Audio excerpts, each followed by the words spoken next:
नमस्कार विद्यार्थियों, wave and oscillations physics के सेकंड पेपर में आज हम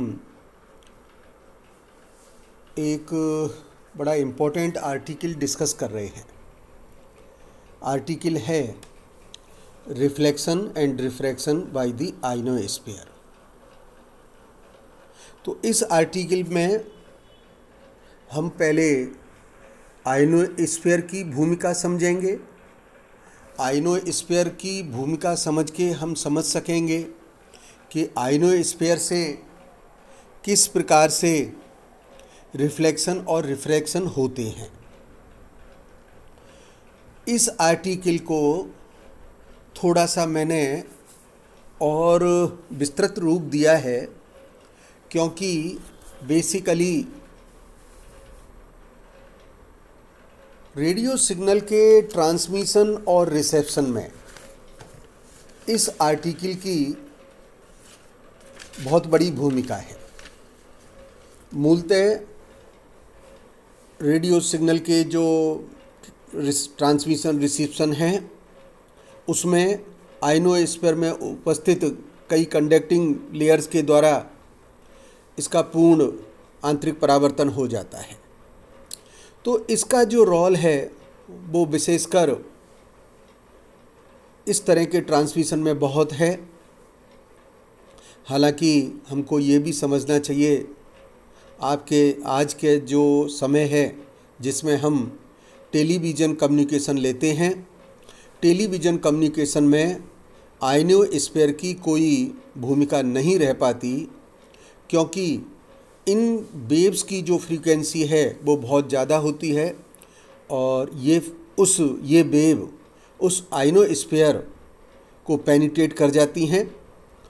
तो इस ट्रांसमिशन के लिए हम सैटेलाइट का उपयोग करते हैं, परंतु विज्ञान के छात्र होने के नाते और ये विषय चूँकि अपने पाठ्यक्रम का भी अंग है, हमको समझना चाहिए, हमको जानना चाहिए। यह हमारे सामान्य ज्ञान में भी अभिवृद्धि करता है और परीक्षा की दृष्टि से भी यह एक इम्पोर्टेंट आर्टिकल बनता है। इस आर्टिकल को मैंने 2 पार्ट में डिस्कस किया है। आज हम इसका पहला पार्ट ले रहे हैं। विद्यार्थियों, आपको पता है कि जो ऑडियो फ्रीक्वेंसी सिग्नल होते हैं, ऑडियो फ्रीक्वेंसी सिग्नल 20 से 20,000 हर्ट्ज के होते हैं। और जब आप पीजी क्लासेस में आएंगे तो हम आपको वहाँ पर एंटीना के सिद्धांत पढ़ाएंगे और वहाँ पर हम ये बतलाएंगे एंटीना के प्रिंसिपल्स में कि एंटीना का जो साइज़ होता है वह फ्रीक्वेंसी के इन्वर्सली प्रोपोर्शनल होता है और वेवलेंथ के समानुपाती होता है। साथ ही साथ स्पेस में इलेक्ट्रोमैग्नेटिक वेव की जो इंटेंसिटी है, यह इंटेंसिटी फ्रीक्वेंसी के प्रोपोर्शनल होती है। तो इसका अर्थ ये हुआ कि अगर हम ऑडियो फ्रीक्वेंसी सिग्नल को लें और एंटीना सिद्धांत लें तो हमें, चूँकि इसकी फ्रीक्वेंसी कम है, तो इसका अर्थ निकलता है कि हमें एंटीना का जो साइज़ है वो बहुत बड़ा रखना पड़ेगा। नंबर 1 कि हमें एंटीना का साइज़ बहुत बड़ा करना पड़ेगा।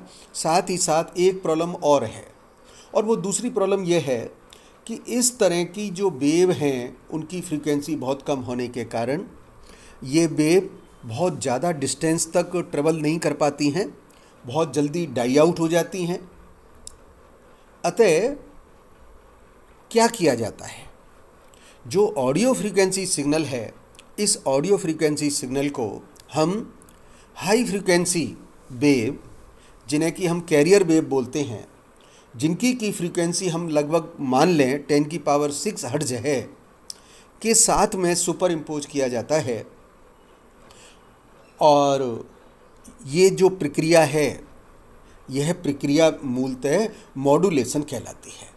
तो इस मॉड्यूलेशन प्रक्रिया में हमने अपने ऑडियो फ्रीक्वेंसी सिग्नल को हाई फ्रीक्वेंसी वेव जो कैरियर वेव कहलाती हैं उनके साथ सुपर इम्पोज कर दिया है, और इस तरीके से मॉड्यूलेशन करने के कारण फिर एंटीना सिद्धांत के आधार पर जो एंटीना बनेगा उसका साइज छोटा हो जाएगा। और हमारी जो दूसरी समस्या थी, चूँकि मॉड्यूलेटेड वेव में फ्रीक्वेंसी ज़्यादा है तो ये ज़्यादा दूर तक भी जा सकेंगे। ट्रांसमीटर एंटीना से इन हाई फ्रीक्वेंसी वेव को स्पेस में रेडिएट कराया जाता है। इनमें ऑडियो फ्रीक्वेंसी सिग्नल होते हैं। ये तरंगें एंटीना से रिसीवर एंटीना तक स्काई वेव में पहुंचती हैं। जब रिसीवर एंटीना में ये तरंगें प्राप्त हो जाएंगी तो निश्चित रूप से चूँकि मॉड्यूलेशन प्रक्रिया की गई है, आपको डीमॉड्यूलेशन करना पड़ेगा, और डीमॉड्यूलेशन करके फिर हम जो ऑडियो फ्रीक्वेंसी सिग्नल है उसको निकाल सकेंगे। ग्राउंड वेव पृथ्वी की सतह के सहारे संचरित होती हैं, और इस प्रकार के संचरण के लिए ट्रांसमीटर और जो रिसीवर एंटीना है, दोनों ही एंटीना पृथ्वी की सतह पर निकट होते हैं। साथ ही जो सरफेस ऑफ अर्थ है उसके द्वारा भी ग्राउंड वेव का एब्जॉर्प्शन होता रहता है। परिणाम स्वरूप जैसे जैसे हम ट्रांसमीटर से दूर हटेंगे, जैसे जैसे ट्रांसमीटर से हम दूर जाती है तरंगें, ग्राउंड वेव कमज़ोर होती जाएगी और पृथ्वी के चुंबकीय तरंगों के शोषण के द्वारा और इसका अधिक शोषण होता है। इसके कारण हम ग्राउंड वेव के संचरण में जो काम लेते हैं वो लो फ्रीक्वेंसी को ही लेते हैं। दूसरी जो तरंगें कहलाती हैं वह स्काई वेव कहलाती है। स्काई वेव में पृथ्वी की सतह के ऊपर ट्रोपोस्फीयर, इसकी हाइट लगभग 15 किलोमीटर की ऊंचाई की होती है। तरंगें ट्रांसमिट की जाती हैं, रिसीवर तक सीधे भी जा सकती हैं और पृथ्वी की सतह से परावर्तित होकर के भी रिसीवर एंटीना तक पहुंच सकती है। जैसे कि डायग्राम में मैंने ट्रांसमीटर एंटीना और रिसीवर एंटीना को बतलाया है।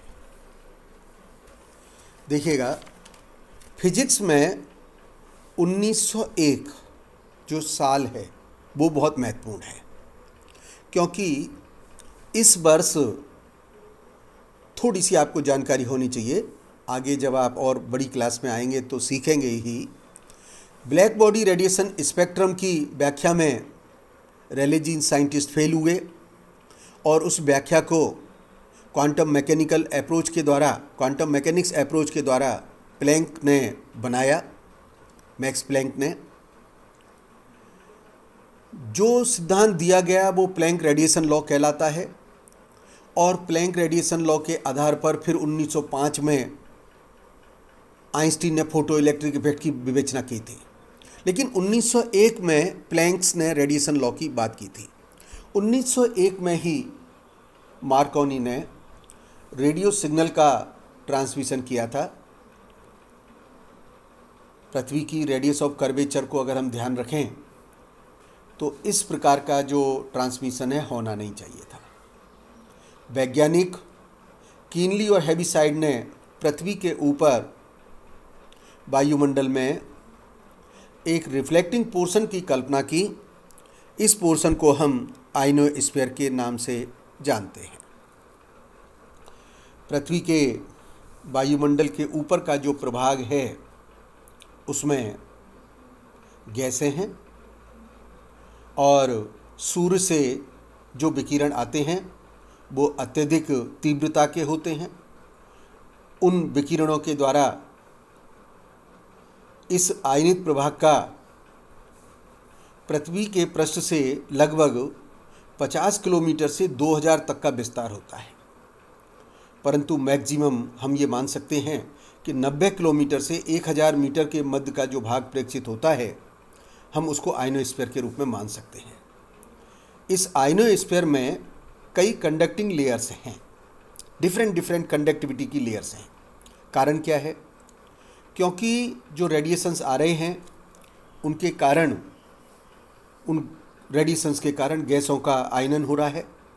आयन व इलेक्ट्रॉन की घनत्व संख्या, विकिरणों की तीव्रता तथा उस भाग में उपस्थित गैस के अणुओं के घनत्व अर्थात गैस के दाब पर निर्भर करती है। जो सबसे ऊपरी भाग है उसमें विकिरण तीव्रता सबसे अधिक होती है, परंतु गैस का दाब कम होता है। जैसे जैसे नीचे आएंगे गैस का दाब बढ़ने लगेगा। कई चालकीय परतों में ट्रांसमीटर एंटीना से रिसीवर तक इन तरंगों के परावर्तन और अपवर्तन के पश्चात पहुंचती हैं। आयन मंडल की ऊंचाई, आयनीकरण का घनत्व दिन व मौसम के साथ परिवर्तित होता है। जैसे जैसे विकिरण वायुमंडल में आगे बढ़ता है उसकी तीव्रता कम होती जाती है, परंतु गैस का दाब बढ़ता जाता है। पृथ्वी के निकट पृष्ठ पहुंचने पर गैस का जो दाब है अधिकतम होगा, परंतु विकिरण में आयनन क्षमता लगभग समाप्त हो जाती है। उपरोक्त प्रभाव के फलस्वरूप एक निश्चित ऊंचाई पर हम ये मान सकते हैं कि जो आयनन घनत्व है वह सर्वाधिक होता है, और इस प्रकार आयन मंडल में परतों का डिफरेंट निर्माण हो जाता है। इन परतों को हमने इस चित्र में DEF परत के रूप में बोला जाता है। हमने डायग्राम में दिखाया है ऊंचाई के साथ में इलेक्ट्रॉन डेंसिटी।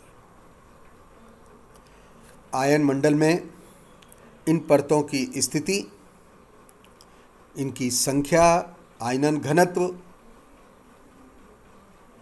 मौसम, अक्षांश, सनस्पॉट साइकिल की अवस्था पर निर्भर करते हैं। फिर भी जो E और F परत है उसे हम लगभग स्थायी के रूप में मान सकते हैं। विद्युत चुंबकीय तरंगों के संचरण को यह EF जो परत है मुख्य रूप से प्रभावित करती है। सूर्य से आने वाले जो विकिरण हैं उन विकिरणों में प्रमुख रूप से एक्स रेज हैं, अल्ट्रावायलेट रेज हैं। तो वायुमंडल के इस भाग में अवशोषण करने के कारण यहाँ पर जो उपस्थित गैस है उसका आयनाइजेशन हो जाता है। आयनाइजेशन होने के कारण पॉजिटिव और नेगेटिव आवेश उत्पन्न हो जाते हैं। नेगेटिव आवेश अर्थात इलेक्ट्रॉन उत्पन्न हो जाते हैं। आयन मंडल में उपस्थित जो ये स्थिति बनती है यह मूलतः प्लाज्मा फॉर्म में होती है। आयन अधिक द्रव्यमान के कारण इलेक्ट्रॉन के सापेक्ष इमोबाइल होते हैं, और यथेष्ट ऊंचाई पर आयन मंडल में दाब अल्प होने के कारण कणों की जो कोलिजन फ्रीक्वेंसी है वह इलेक्ट्रोमैग्नेटिक वेव की फ्रीक्वेंसी के सापेक्ष हम उसको नेगलेक्ट मान सकते हैं। हम ये मान सकते हैं कि सभी कण अनियमित गति करते रहते हैं, टकराते भी हैं, परंतु ये माना जा सकता है कि इलेक्ट्रोमैग्नेटिक वेव के कारण इलेक्ट्रॉन के दोलन का आयाम बहुत लघु होता है, बहुत अल्प होता है, तथा उनके औसत संख्या, घनत्व और वेग में परिवर्तन सरल आवर्ती होते हैं। हम ये मान सकते हैं कि गतिशील इलेक्ट्रॉन की कुछ ऊर्जा निश्चित रूप से आयन व परमाणु में कुछ ना कुछ लॉस होता है। हम मान लीजिएगा आयन मंडल की किसी ऊंचाई पर जो इलेक्ट्रॉन की डेंसिटी है वह n पर मीटर क्यूब है, उसका आवेश -e है, m द्रव्यमान है, तब विद्युत चुंबकीय तरंग का जो समीकरण होगा वह समीकरण E = E0 sin ωt होता है। इलेक्ट्रॉन पर इसके कारण ये बल लगता है और उसकी इंस्टेंटेनियस वेलोसिटी यदि b है तब हम समीकरण लिख सकते हैं mdv/dt is equals to -EE अर्थात -EE0 sign of omega T. इसका जो गणितीय मैथमेटिकल डेरिवेशन है वह हम पार्ट 2 में दिखाएंगे। और ये जो पार्ट मैंने लिया है इसमें मूलतः मैंने आयनोस्फीयर को समझाने का प्रयास किया है। आशा है आपको रोचक लगा होगा। यह टॉपिक मैंने थोड़ा सा डिटेल में भी लिया है क्योंकि यह टॉपिक हमें विज्ञान के विद्यार्थी होने के नाते हमको ज़रूर समझना चाहिए, ज्ञान रखना चाहिए। धन्यवाद। कल हम इसका मैथमेटिकल डेरिवेशन पार्ट 2 में करेंगे।